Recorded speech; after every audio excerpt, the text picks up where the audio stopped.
আজ আমি রান্না করব নিরামিষ কষা মাংস। তার জন্য আমি সয়াবিন নিয়েছি। এবার সয়াবিনগুলোকে গরম জলে ভিজিয়ে দেব, যতটা আমার লাগবে সেই পরিমাণে। এবার দিয়ে দেব অল্প লবণ সয়াবিনের ওপরে। গরম জল দিয়ে দেব, অনেকটা পরিমাণ গরম জল দিয়ে দেব। একটা প্লেট দিয়ে চাপা দিয়ে দেব যাতে সয়াবিনগুলো জলের তলায় চলে যায়। যতক্ষণ সয়াবিনগুলো ভিজছে ততক্ষণ আমি আদা, পেঁয়াজ, রসুন, টমেটো সব রেডি করে নেব।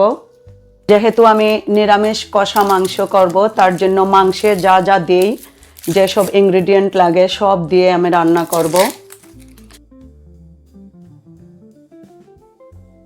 সব কিছু রেডি হয়ে গিয়েছে। আদা রসুন বাটা, পেঁয়াজ বাটা, আর এইখানে কিছু রসুন খোয়া নিয়েছি, ওগুলো ধুয়ে রেখেছি, দিব পরে। আর পেঁয়াজ কিছু এরকমের করে কেটে নিয়েছি, সেটা পরে লাগবে। টমেটো একটা ছোট টমেটো কুচিয়ে নিয়েছি। আর এদিকে দেখো সয়াবিনগুলো যে ভিজিয়ে রেখেছিলাম ফুলে কত হয়েছে।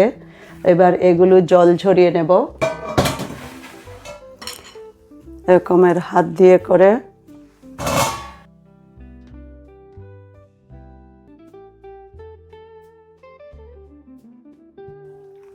আমার মেয়েদেরকেও দেব রান্না করে, তাই বেশি করে করেছি। তোমরা তোমাদের পরিমাণ মতো করবে। তো সুন্দর ফুলে উঠেছে। তুমি চাইলে এটাকে একটুখানি জলে ভাপিয়ে নিতে পারো, গরম জলে, কিন্তু এরম গরম জলে রেখে দিলেই হয়ে যায়, ভাপানোর দরকার হয় না।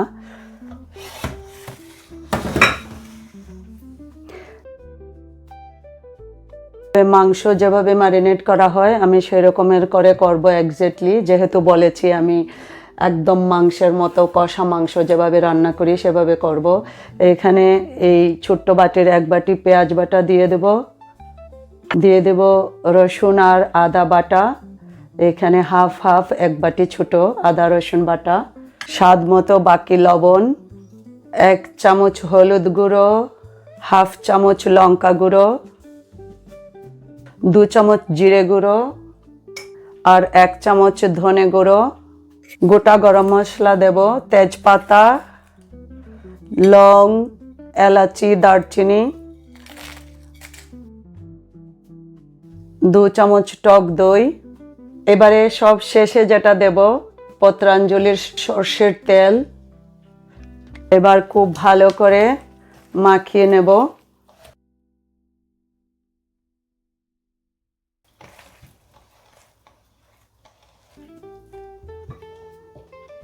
খুব ভালো করে মাখিয়ে নিয়েছি।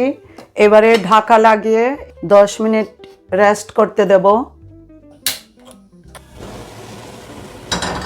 দিয়ে দেব সর্ষের তেল, কারণ আমি রান্নাটা সর্ষের তেল দিয়ে করব।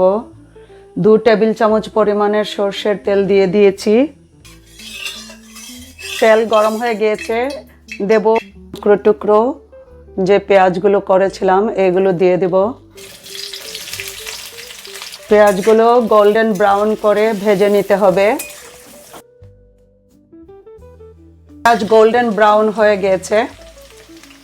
টমেটো কুচি, অল্প একটু চিমটি দিয়ে লবণ দেব টমেটোর উপরে, তাহলে টমেটোটা তাড়াতাড়ি সেদ্ধ হয়ে যাবে।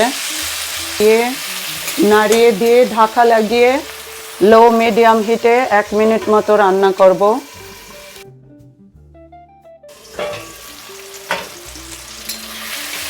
টমেটো প্রায় সেদ্ধ হয়ে গেছে।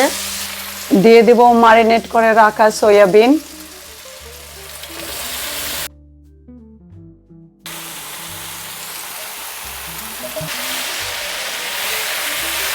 এবারে নেড়ে চেড়ে কিছুক্ষণ ভালোভাবে কষিয়ে নিতে হবে। যেহেতু কষা মাংস করব, যত ভালোভাবে কষানো হবে এই সয়াবিন মানে নিরামিষ মাংস কষাটা ততই ভালো হবে খেতে।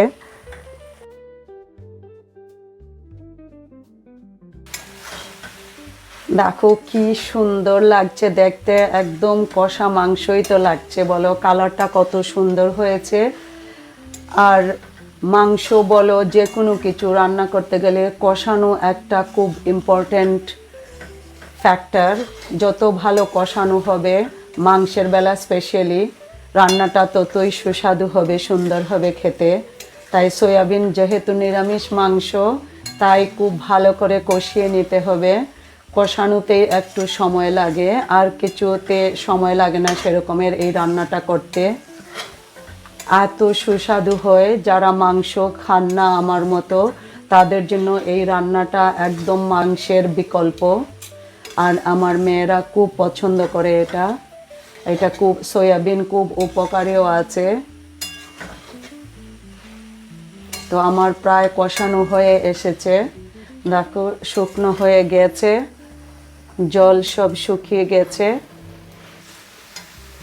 এবারে আমি এই যে রসুন খোয়াগুলো খোসা সমেত রেখেছি ওগুলো দিয়ে দেব। তাহলে এটা থেকে পরে খুব ভালো একটা ফ্লেভার আসবে। আর আমার খুব ভালো লাগে এরকমের রান্না, খোসাসহ রান্না রসুন খেতে। একবার যারা করনি এরকম করে করে দেখো।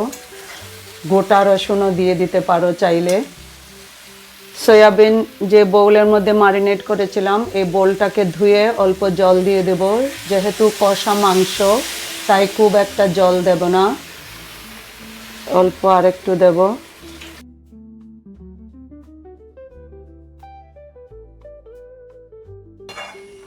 ঢাকা লাগিয়ে লো মিডিয়াম আঁচে 2 মিনিট মতো রান্না করব।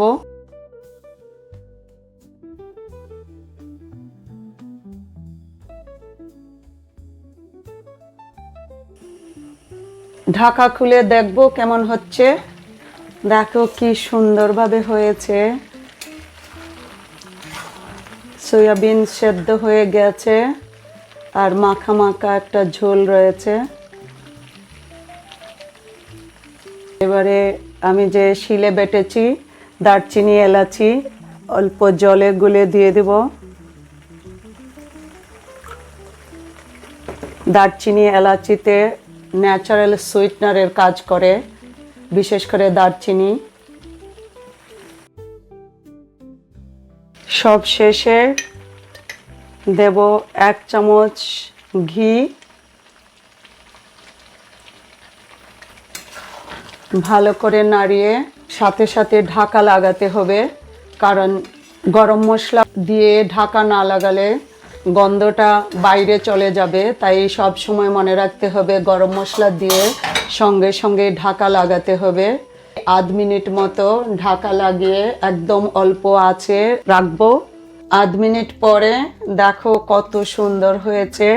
আর আঁচটা বন্ধ করে দেব। এবারে সার্ভিং বোলে নিয়ে নেব। তো আশা করি তোমাদের ভালো লেগেছে আমার আজকের এই রান্নাটা, নিরামিষ মাংস। যদি ভালো লেগে থাকে আমার চ্যানেলটাকে সাবস্ক্রাইব করো। সবাই খুব ভালো থেকো। Tata, bye bye.